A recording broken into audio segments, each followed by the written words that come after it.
Hey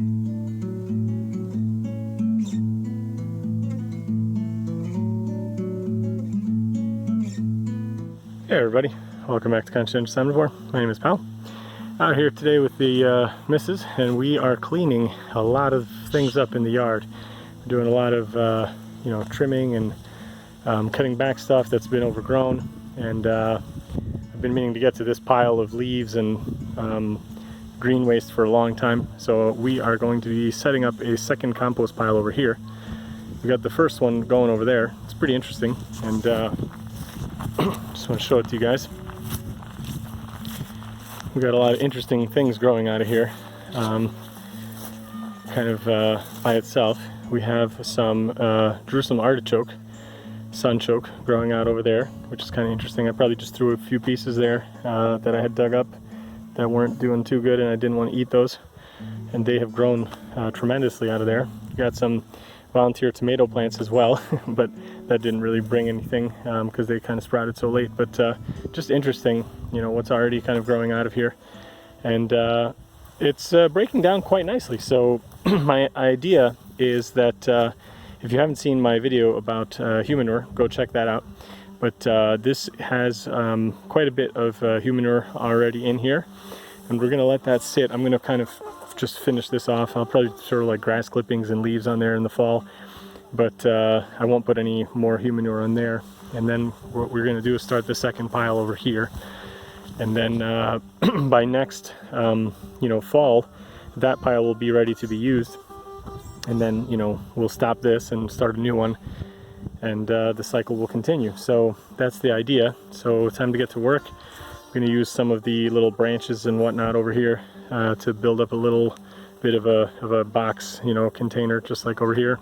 I might try to do a little bit nicer job, but we'll see. I'm not that worried about it. We have plenty of space for it. So we're gonna get it started, and I'll show it to you guys when it's ready. Actually, I've cut back these bushes by quite a lot, as you can see from the decent sized pile here. But they were getting really overgrown, super tall and really lanky. The neighbor's plot here is just extremely overgrown, and all these like viney material was growing up on these bushes, growing up on that what is that thing, hickory bush, and yeah, it was just going crazy, and it was going all along the fence here as well, and I wasn't too happy about that. So I cut back a lot of that, took down a lot of these vines, and I'm very happy to have found that we have blackberries growing there from the neighbor's property into our fence. So I've actually allowed that to remain, and I'm going to kind of feed it into the fence and let that grow. I'll probably get rid of these bushes at some point. We missed the blackberry harvest, what little there was on here, but there are a few more left on here. I'll share this with Mrs. CO in a little bit if they're still good. Maybe that one in the back looks still okay. But yeah, the other ones have dried up here. They weren't getting much sun here either. I know they like kind of like shady areas, but I don't think they like it when they're completely overgrown and have no sun either. So we'll see. I'll probably try to start spreading this and plant it in a few other areas as well, because I really like blackberries, like I showed you guys on the run video when I was showing you the Cornelian cherries. So anyway, a lot of work left to do, but I'm going to be able to use these as stakes to stake out the little area here, and then that will be the next phase. And while we were trimming and pruning and cleaning up, picked some more apples and more pears. Everything's doing pretty well. So just another side benefit. Back out here on another day, and made some more progress. What I've been doing is taking the bits that we've cut off here, and I take the more substantial branches and I just kind of drive them into the ground by hand, and try and get kind of a perimeter fence going like that. And then what I'm doing is I'm taking all the smaller, little weaker branches, I'm ripping those off, and I'm just kind of laying them down kind of at the base of that little mini fence.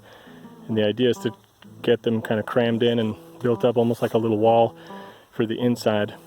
And I'm hoping that by getting a lot of material kind of in that little fence area, I'll be able to retain moisture a lot better in the compost pile here.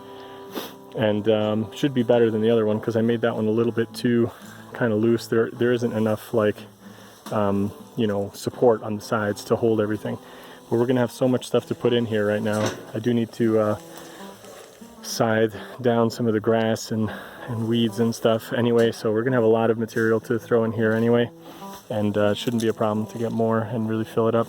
I've also got a bunch of rotting wood here at the bottom that's gonna just stay there, and yeah, I'm gonna keep working on this, try to get the side to about here, and I'm gonna leave a small opening on the back here just to be able to still go into it with a wheelbarrow or anything if we want to dump stuff in there, and yeah, it should be good. So let's keep working. Bit overexposed. I'm trying to take the lighting down. Anyway, you can see that I've got all the kind of smaller branches in place now, going around the sides, and got a decent height built up. So what I'm going to do now is, like I say, I've got the planks that'll just rot at the bottom. That's fine. And then I'm going to take the kind of more spiky black locust and rose trimmings and a few other things that we get there, rose hips and stuff like that. All the spiky stuff's going to go on the bottom.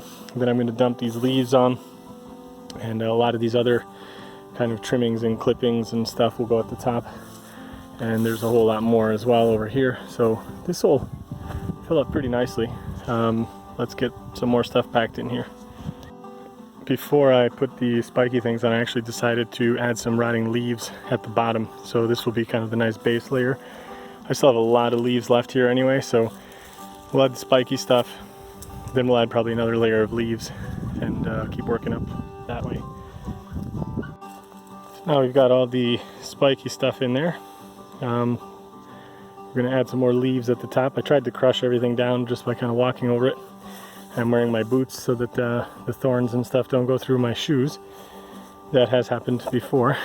But anyway, I just want to quickly address a thought that some of you may be having at this point, which is, what the heck am I doing with branches and actual, you know, larger kind of little bits of wood like this in a compost pile? And you know, usually you wouldn't add these kinds of things to a compost pile, I think, but I feel confident that this will decompose. It might just take a little longer than normal, you know, for most of the things people throw in a compost pile, like grass clippings and leaves and stuff like that, and kitchen waste.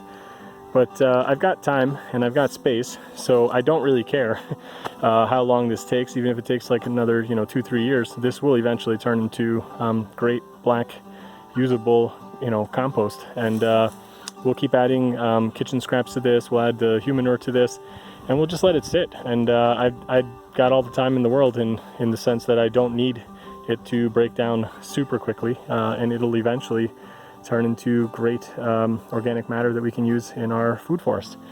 So yeah, just wanted to address that in case some of you were thinking like, what the heck am I doing? I did consider also burning some of these bits of wood and prunings, but yeah, I mean, just for like air quality and things like that, I didn't really want to do that. At some point I may experiment with some charcoal and things like that in the garden, but for now I just didn't really want to do that. And yeah, like I say, I have the luxury of time to just let this sit here as long as it needs. So yeah, I got that whole pile in here. Got a good portion of the leaves. I'm going to get some more leaves now on top of this. Then I'm going to add all the little bits and bobs that we still have left over here, and there's still a bunch here as well underneath the tree, and the stuff that I cut out the other day from the fencing along here. So got quite a bit more to add. This is going to be a pretty good heaping pile, but things do break down pretty fast, so you know, expect this pile to get a lot smaller over time. So I will definitely give you guys more updates as they happen. Let's get back to at least finishing this pile out, and then I'll show you guys what it looks like. So that's what that looks like now, with all the leaves added. A lot of the leaves are actually really broken down already from sitting in the bag for a year. And there's awesome like worms and all sorts of good helpful bugs and stuff in there already that will hopefully make quick work of everything in there. You can see that it's really broken down here. Hopefully the lighting is okay. It's probably a little bit overexposed. But anyway, yeah, so this should be good. Having the walls around it is hopefully going to be helpful and much better than the previous compost pile in retaining moisture and helping everything break down faster. Still have a lot of stuff to add. I'm going to add all this stuff over here, this pile and this other pile that's out there. And then there will still be lots of grass clippings and leaves and everything else that will come on here in addition to the human manure. So this is a big pile, but let's finish it up. Little short break for lunch with Mrs. CO. So we've got some homemade hummus, some eggplant, I guess cream or whatever, I don't know what they call that, but an eggplant salad, some rye bread, and just a small bunch of tomatoes from the garden. Just a small little harvest. There's so many in there now, it's amazing. They're wonderful. So let's get to eating and finish up the compost pile. And some yummy dessert too. So that's it. Finished up for now. Definitely need to add a lot more stuff at the top. Gonna have to do a lot more you know, scything and get a lot more grass clippings and weeds and stuff. And I'll be throwing that all on top of this pile. But managed to get all the leaves and all the prunings and prickly stuff and everything in there, and the vines and everything. So we got a pretty decent sized pile. It looks really kind of unwieldy at this point, but that's also why I like using this little, you know, natural kind of fencing here, because from the side and from, you know, the front and the back of the property, you really can't even tell. The whole thing looks pretty okay, I think. And yeah, we've got the space, so may as well just use it and let it break down for us over time. I'm going to be adding, like I say, a lot more stuff on top. Make sure to subscribe if you want to see how this turns out. It will probably take, I would think, at least a year or two before this will be really broken down enough that that it resembles more compost. But yeah, I'm pretty sure it will happen, and it'll be fine. And we'll just keep adding to it as we go along. So hopefully everybody's you know, getting some work done in their gardens. If you haven't got a garden and you have a yard, please do consider growing some food instead of growing a lawn. Make some habitat for wildlife, make some food for yourself. It's wonderful. It's just an awesome thing to do. You just feel so good. I love being out here. So yeah, that's it for today's video. Hope you guys enjoyed it. There's quite a bit of work that went into this. It took me about a day, I would say, in total to do it, because it was about a half day there and half day here to get this all done. And then, you know, it'll probably be another half day before it starts looking a little bit better, because I need to do some more scything and get some grass on the top. But yeah, we'll keep adding stuff as we go. If you did enjoy this, please do give it a thumbs up. And thanks everybody for your support, and see you in another video soon. Bye.